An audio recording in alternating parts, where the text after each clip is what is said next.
अस्सलाम वालेकुम, welcome to my channel.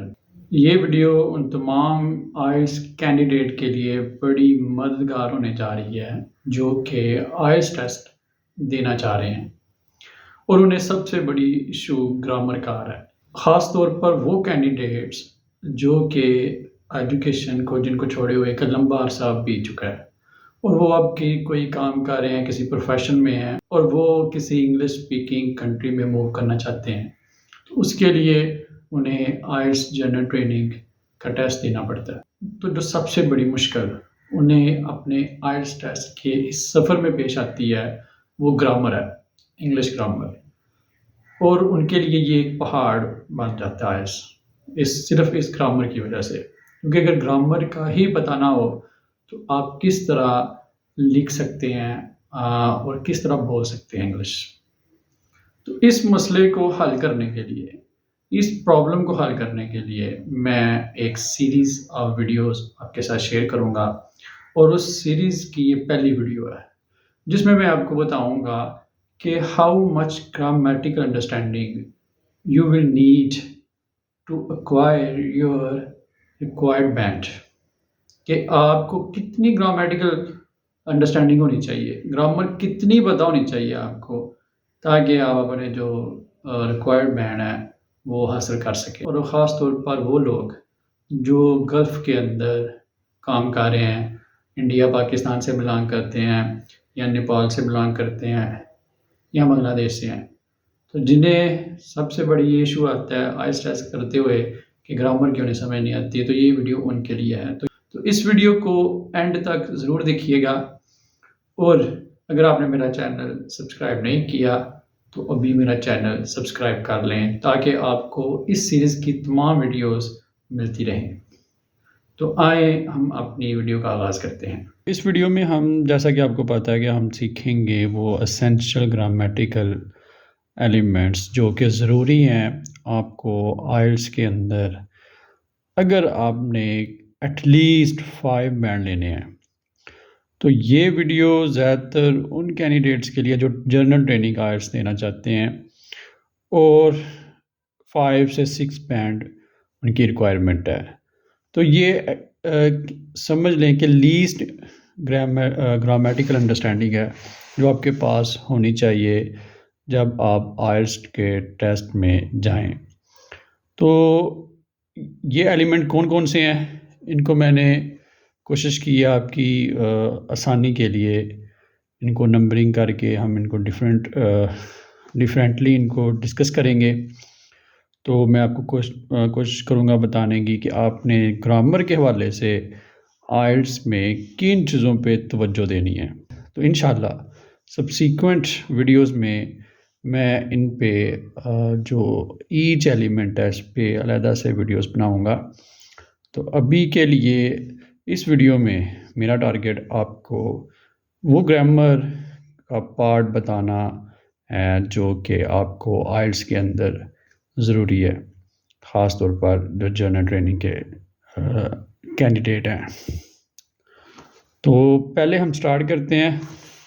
सबसे पहले है जी सेंटेंस स्ट्रक्चर। तो आइल्स में ये ज़रूरी है कि आपको पता हो कि सेंटेंस जो हैं वो उसका स्ट्रक्चर क्या है, किस तरह वो बनाए जा सकते हैं, उनकी डिफरेंट टाइप्स हैं। तो इसमें याद रखिएगा राइटिंग में, आइल्स राइटिंग में और आइल्स स्पीकिंग में एक क्राइटेरिया जिससे वो आपको बैंड देते हैं उसको कहते हैं grammatical use of grammatical structures. तो उसमें उस क्राइटेरिया पे पूरा उतरने के लिए आपको दो जो टाइप हैं सेंटेंसेस की एटलीस्ट आपको पता होनी चाहिए। एक है सिंपल और एक है कंपाउंड। तो ये दो जो टाइप हैं सेंटेंसेस की आपको उनका पता होना चाहिए। सिंपल हम देखते हैं कौन सी है। मैं यहाँ पे आपकी आसानी के लिए एक फ़िक्रा लिखता हूँ, ही इज़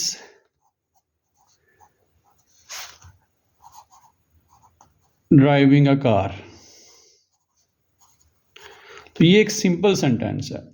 सिंपल सेंटेंस वो होता है जिसमें आप एक बात करते हैं और कंप्लीट बात करते हैं, ठीक है। तो सिंपल सेंटेंस लिखना आपको आना चाहिए।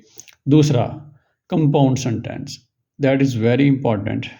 अगर आपने 5 से 6 बैंड लेने हैं तो कंपाउंड सेंटेंस भी आपको लिखना है। तो कंपाउंड सेंटेंस क्या होगा, मैं इसी को कंपाउंड सेंटेंस बनाता हूँ। अब देखिए, he is driving a car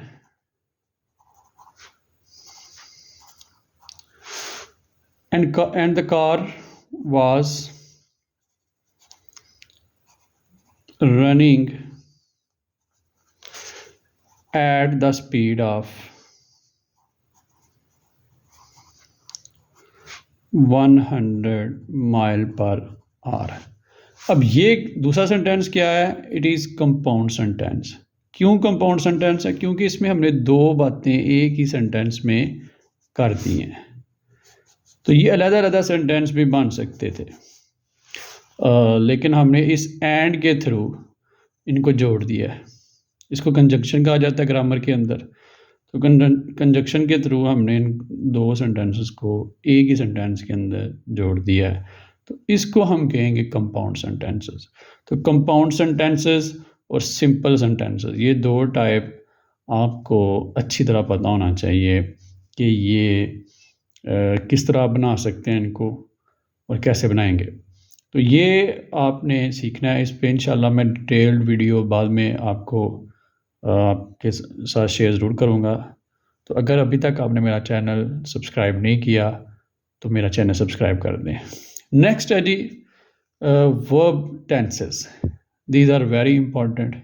वो कैंडिडेट जो पाकिस्तान में, इंडिया में, नेपाल में, बांग्लादेश से हैं, अफ़गानिस्तान से हैं, उनको जब आइल्स देना पड़ता है, टेस्ट देना पड़ता है, तो सबसे जो बड़ा मसला बनता है वो टेंसेस में बनता है।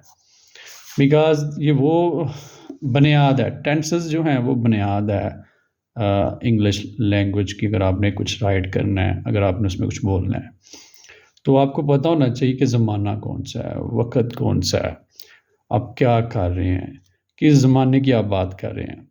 तो इसमें आपने बताना होता है ज़माने के बारे में।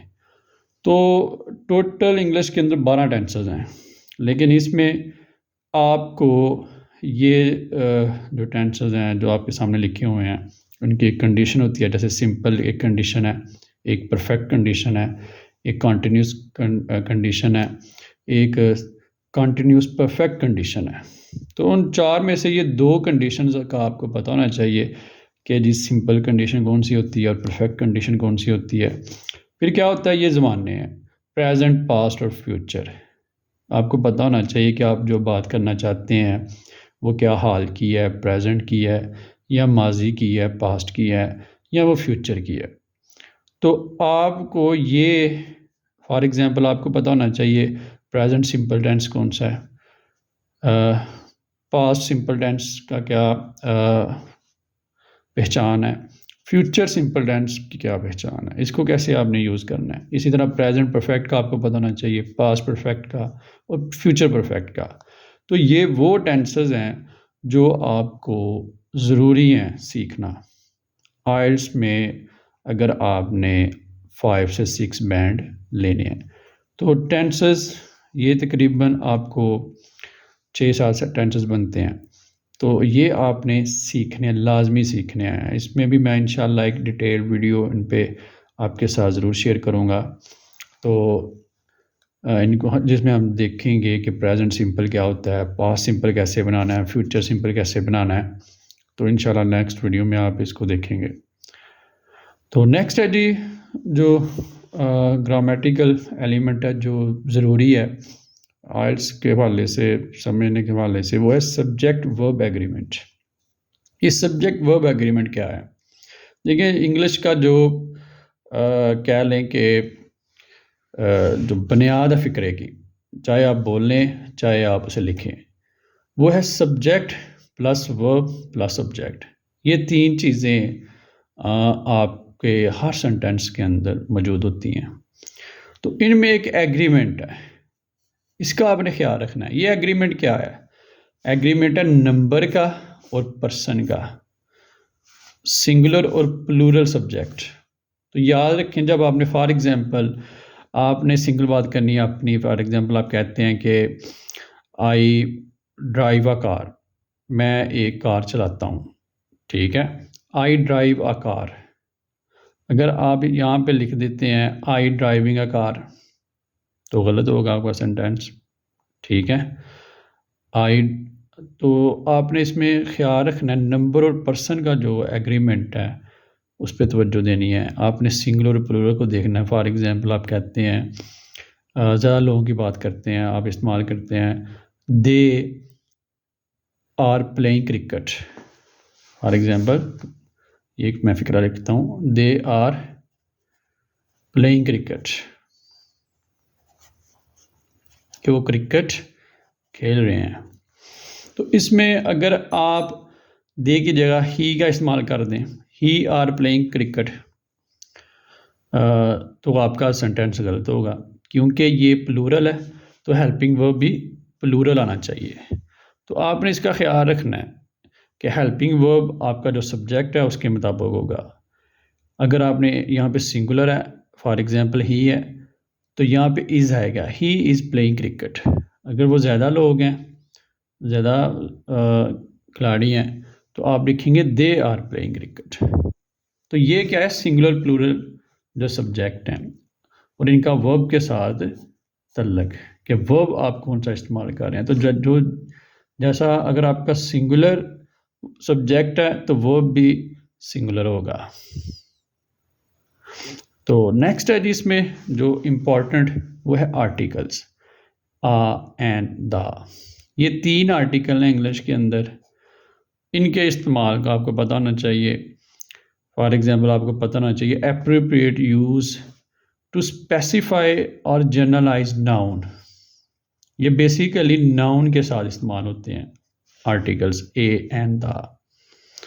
तो इसमें क्यों इस्तेमाल होते हैं, चीज़ों को स्पेसिफाई करने के लिए, ख़ास करने के लिए, या उनको जनरलाइज करने के लिए।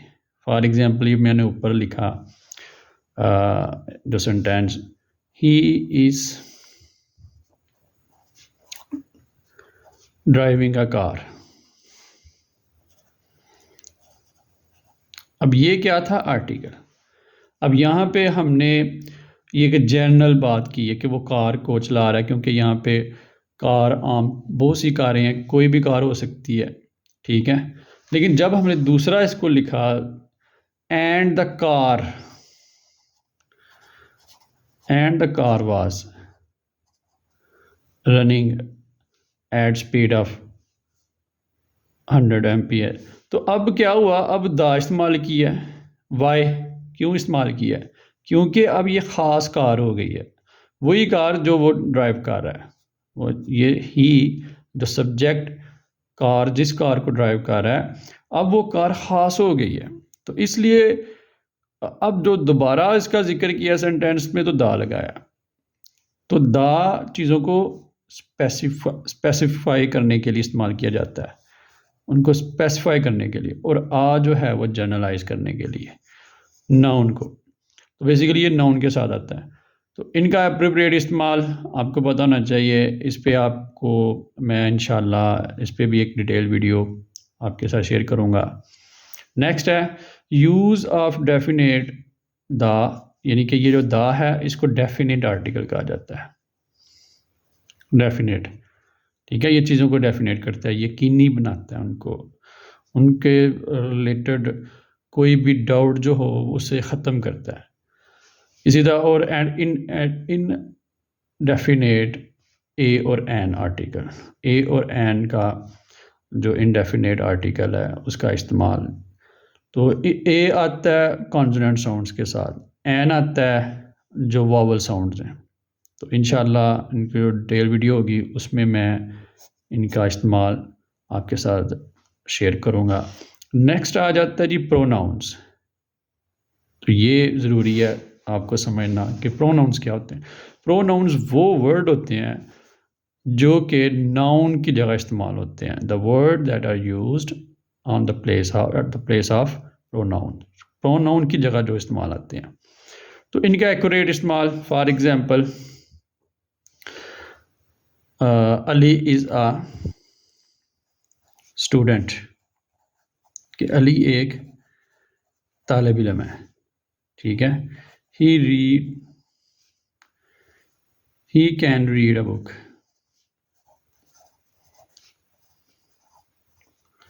He can read a book, वो एक किताब पढ़ सकता है। तो इसमें अब ये ही क्या है, अली, ही प्रोनाउन है, ठीक है। अली को पहले हमने इस्तेमाल कर लिया नाम, अब दोबारा हमने जब अली की बात करनी है तो उसकी जगह हम उसका प्रोनाउन इस्तेमाल करते हैं, ठीक है, ही। अगर यहाँ पे गर्ल होती कोई, फॉर एग्जांपल यहाँ पे अलीज़ा होती, तो अलीज़ा की जगह फिर यहाँ पे प्रोनाउन क्या होना था, शी, ठीक है।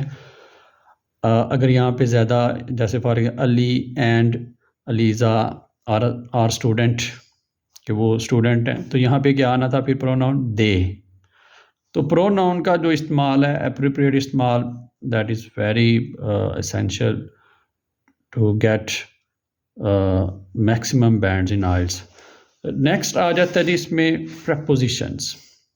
ये प्रपोजिशंस क्या होती हैं? प्रपोजिशन बेसिकली वो अल्फाज होते हैं जो इंडिकेट करते हैं, जो बताते हैं किसको, रिलेशनशिप को, तल्लक को, किसके तल्लक को, टाइम, वक्त को, जगह को और डायरेक्शन को, कि जो सेंटेंस के अंदर वो अल्फाज जो हमें टाइम बताएं, हमें प्लेस के बारे में बताएं, हमें डायरेक्शंस के बारे में बताएं, उन्हें प्रपोजिशन कहा जाता है। फॉर एग्जांपल मैं एक फ़िक्रा लिखता हूँ, the book is on the table, कि किताब टेबल पर है। अब ये जो वर्ड है ऑन, इसे प्रपोजिशन कहा जाता है, ठीक है। इसने बताया बुक कहाँ पे है, टेबल पर है। तो ऑन जो है इसका एप्रोप्रिएट इस्तेमाल, करेक्ट इस्तेमाल, आप इसकी जगह अगर इन लिख देंगे तो गलत होगा, ठीक है। अगर आप ऑफ लिख देंगे तो गलत होगा, फॉर लिख दें तो गलत होगा। तो ऑन द टेबल ही इसमें जो इसका करेक्ट यूज़ ऑफ प्रपोजिशन है वो ही इसमें आएगा। तो प्रपोजिशन के इस्तेमाल पे आपको कह लें कि इनको समझना पड़ेगा कि इन कहाँ पे आता है, ऑन कहाँ पे आता है, दा कहाँ पे आएगा, ऐड कहाँ पे आएगा, ठीक है। तो ये जितने फार, ऑफ, बिलो, ये सारे प्रपोजिशंस हैं और ये हमें टाइम, प्लेस और डायरेक्शंस बताते हैं। तो ये थी जी प्रपोजिशंस। नेक्स्ट जो आपके लिए इसमें एलिमेंट है सीखना, वो कंजक्शन। कंजक्शन को सीखना बहुत ज़रूरी है। क्यों? कंजक्शंस क्या होते हैं? यूज़ ऑफ एंड, ये जो वर्ड आप पढ़ते हैं, सुनते हैं, एंड, बट, सो, बिकॉज, ये सारे अल्फाज क्या हैं, इनको कंजक्शन कहा जाता है। क्या करते हैं? ये कनेक्ट करते हैं, जोड़ते हैं, ठीक है। किनको जोड़ते हैं? आइडियाज़ को और क्लासेस को, कि जो डिफरेंट क्लासेस हैं फ़िक्रे में, उनको जोड़ते हैं। फॉर एग्जांपल जो पहले मैंने फ़िक्रा लिखा कि he is driving a car,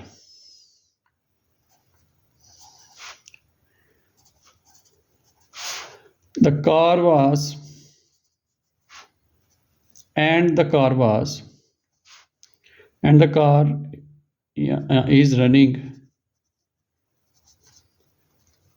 ठीक है, at the speed of 100 mph। तो ये एंड ने क्या किया है, इन दो क्लासेस को जोड़ दिया। ये दो सेंटेंसेस हैं इस फिक्रे में, फॉर एग्जाम्पल ये दो क्लासेस हैं, इन दो क्लासेस को इस एंड ने जोड़ दिया। तो ये वो वर्ड हैं जो जोड़ते हैं। फॉर एग्जाम्पल बट भी जोड़ता है। आप इसको अक्सर हम इस्तेमाल करते हैं, you are a good person but your conduct here is not good, ठीक है। तो ये जो बट, एंड, बिकॉज, क्योंकि, ये सारे क्या हैं, कंजक्शंस हैं। तो इनका इस्तेमाल एप्रोप्रिएट कहाँ पे ये इस्तेमाल आपने करना है, इसको सीखना पड़ेगा आपको, इस पे आपको तवज्जो देनी पड़ेगी। नेक्स्ट आ जाता है जी वर्ड ऑर्डर। ये बहुत ज़रूरी है, बुनियाद है, कह लें कि ये बुनियादी बात है, फाउंडेशनल बात है।